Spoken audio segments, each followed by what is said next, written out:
Hello and welcome to Rolling with Reviews. I'm Will, and with me as always is the Pharaoh of the HOA herself, Sarah. And today we're reviewing Flaming Pyramids, the community pyramid building game. Sarah, tell us a bit about this game. All right. In Flaming Pyramids, players are building one pyramid together. As a community. Using square tiles. But the player who gets rid of all their tiles first is the winner. Tiles are a unique combination of color, number, and material. Placement is constrained by matching color or number and being less than the sum of the numbers on the tiles below. For advanced play, there are tiles that can cause mayhem, causing tiles to go back to players' supplies. All right, so why did we get this? Well, we were wanting to support Cheeky Parrot, Julia. They're in New Zealand. I thought it'd be good for my coworkers. Right, you didn't want it for me. No, I really picked it up because of wanting to support Julia and her company, and that I thought it would be a good lightweight game for my coworkers, so I backed the Kickstarter. Yep. So what do we like about the game? I like the fact that the theme is you walk outside and hey, your community is building a pyramid. It's the neighborly thing to do now. Yeah, I like you do. Block parties are old school. Yeah, hey there, Jim. You working on a pyramid? I see. And like, yeah. But you forget the ultimate thing at the end. You burn it down. Sure is little Susie with a blowtorch.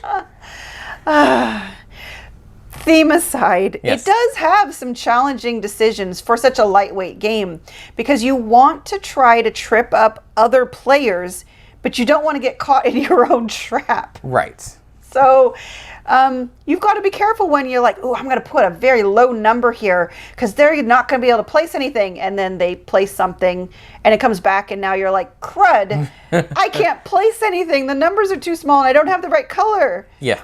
So it's definitely more, I wouldn't call it thinky at all, but no. You do have to think enough to make a decision like that. Yeah. I think it's more that you have to have a little bit of common sense. Yes. Of maybe it's not a good idea to hold the heaviest tiles in my hand yeah. for later because, chaos. Right.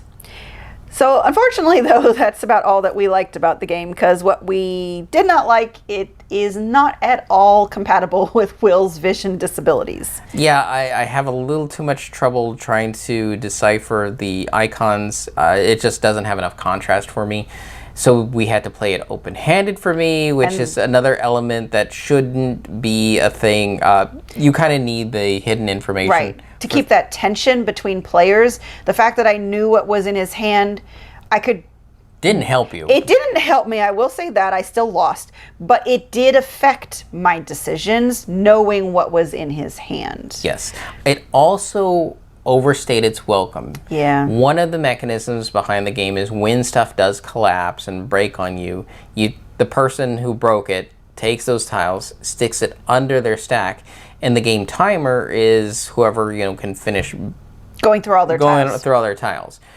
The nice thing is when stuff does get burned, those burning tiles, the coal and the blowtorch, they go away. Yeah, they're definitely not going to overstay their welcome. But you still have to work through all the building materials. Right. Now, I do have an idea, and I want to talk to you about that when it comes to the end of the video where we talk about design.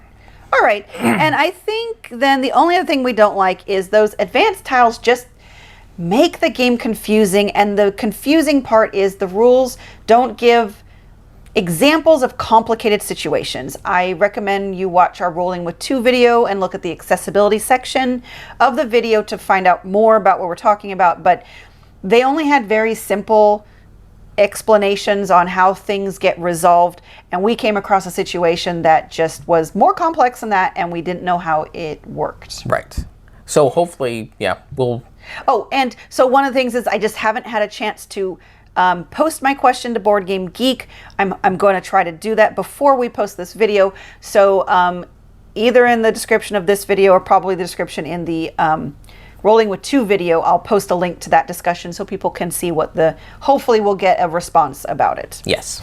Okay, so who this is for? this is the lightweight family casual gaming, provided you're not hung up on rules. Yeah. As And you don't have more severe vision disabilities. Right, and you don't have more severe vision disabilities, because this is a great, fun, little light-hearted thing that goes by fast. I wouldn't recommend it for avid or hardcore gamers at all.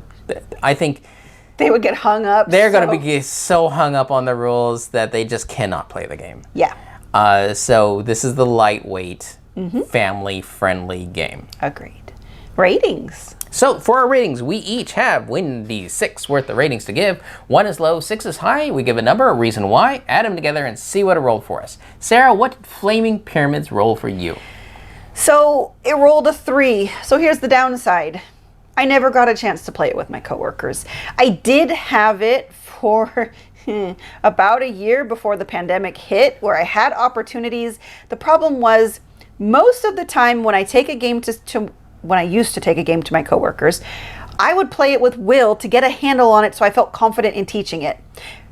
We did try to play it and didn't get a confident sense on how to teach it. So while it was in my cubicle at work for over a year, between the time I got it and before the pandemic started, when I would take it to my lunchtime group, I would bring it out, but nobody was like either very interested, or I wouldn't necessarily push it. Yeah, because you weren't confident. I wasn't confident teaching it. Plus, you also had a coworker that did have vision issues, so that even led to more like, is this a really good choice? I was like, well, I'd take it on days where I thought she might not be there, but then even if she wasn't there, people wanted to play a game they already knew, which is, that's common. They were casual gamers. They didn't want to learn things. Anyways, long story short, pandemic hit. I work from home now.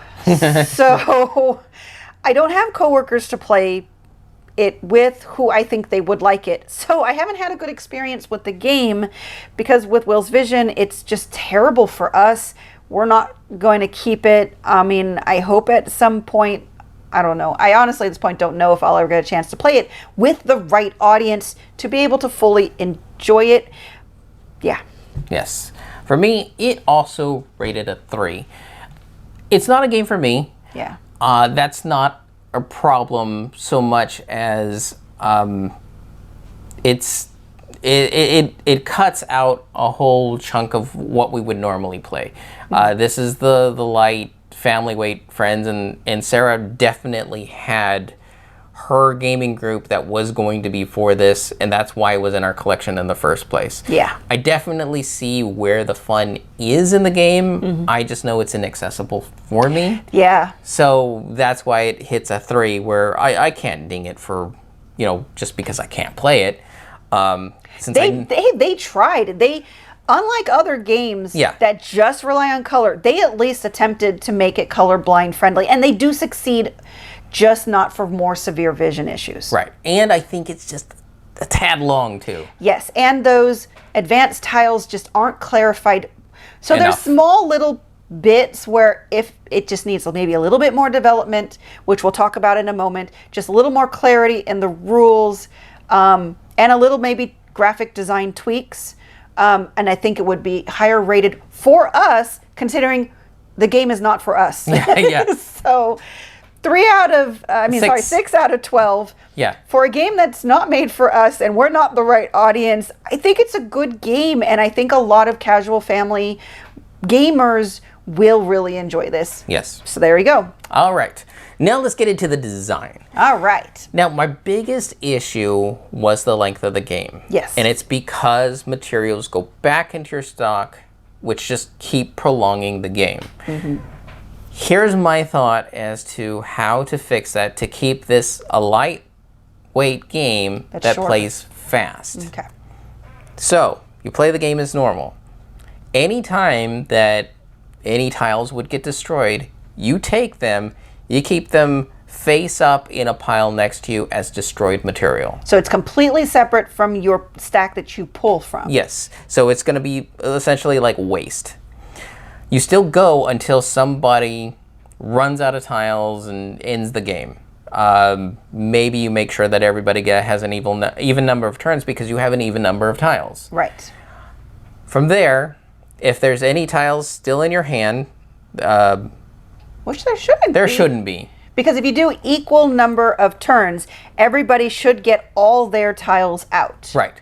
At that point, it then becomes a scoring game where you look at, well, what got destroyed and maybe have different values for the different materials. And whoever has the lowest score wins. Because they Because they had wasted with the least amount. Yes. Yeah, I like that because it keeps it short so you still have the fun, but it doesn't overstay the welcome. And you don't have this, I hate to put it this way, dread that your stack is just getting bigger and bigger and bigger. Because that is essentially what happened to you. It's what happened to me because I don't know. I kept getting caught by Will's fire traps when we played with the advanced And you were tiles. caught by your own fire And then I trap. was caught by my own fire trap. I tried to lay it for him, and he's like, "No, thank you." Yeah. And I'm like, I'm "Ah." good. I'm good. I'm good. Dang it. And you're like, but all I have is straw and coal. And they're just burning no matter what I do. It's burning down the house. And then I think the only other thing I would change, but this would be graphic design, so this wouldn't be just a simple gameplay change, is changing those icons to actually more distinct shapes. You could go with an actual circle, I think would be much more distinctive than an oval. And I think even going with a square, but you also could go with a hex because that has distinct number of sides.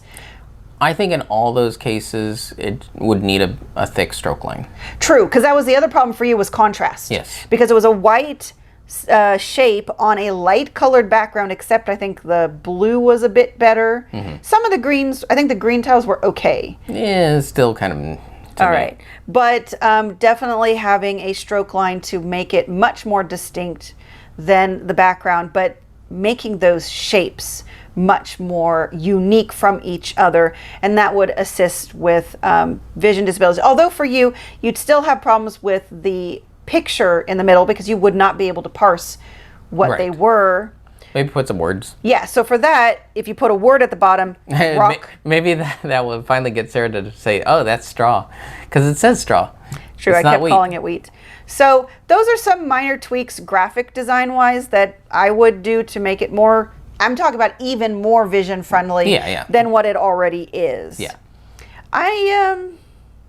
And then I think it just, the rules wise, needs more clarity on how those advanced tiles work. It needs a more complex example where you're bringing in the whatever the burning thing is from the side in the middle, so you can say it works exactly this way and does not touch these tiles.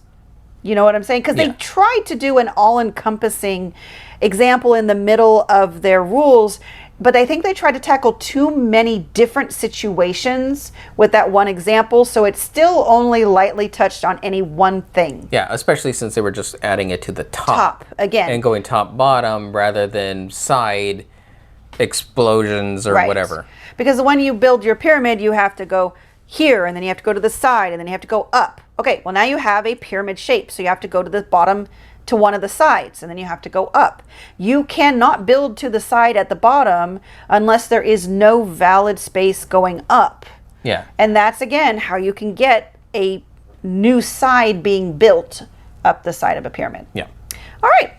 I think is that everything? That's it for us. All right. And we've been Rolling with Reviews. And remember, if you have any questions, comments, or concerns, you can reach out to us on the various social media platforms at Rolling with Two. That's TWO. We are on Twitter, Facebook, and Instagram. And on YouTube, please like and subscribe. And if you have time, check out the other content Nanaman has found for you, because remember, he's rolling with you.